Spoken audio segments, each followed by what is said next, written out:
ഡോക്ടേഴ്സിനെ പ്രത്യേകത്തെ ഒരു ദിവസം നിശ്ചയിക്കുമ്പോൾ വന്നിരിക്കുകയാണ്. എല്ലാ ദിവസവും നമുക്ക് അവർ ഈശ്വരന്മാരെ പോലെയാണ്. കാരണം അവരുടെ ചെറിയൊരു കൈവയ്പ് മതി, അവരുടെ ചെറിയൊരു പരിഗണന മതി രോഗിക്ക് ആശ്വാസം കിട്ടാനും. നമ്മുടെ മരുന്ന് വേണ്ട, ഡോക്ടർ പരിഗണന മാത്രം കിട്ടിയാൽ മതി.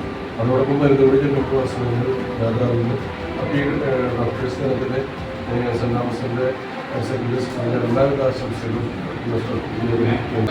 ഇവിടെ വന്ന് നമ്മുടെ വർക്കിനെ അപ്രീഷിയേറ്റ് ചെയ്യാനും ഒക്കെ എടുത്ത സെൻറ് തോമസ് സ്കൂളിലെ ബഹുമാനപ്പെട്ട അധ്യാപകർ, സ്റ്റുഡൻസ് എല്ലാവർക്കും ഈ സ്ഥാപനത്തിൻ്റെ പേരിൽ നന്ദി പറഞ്ഞു. Thank you. ശരി.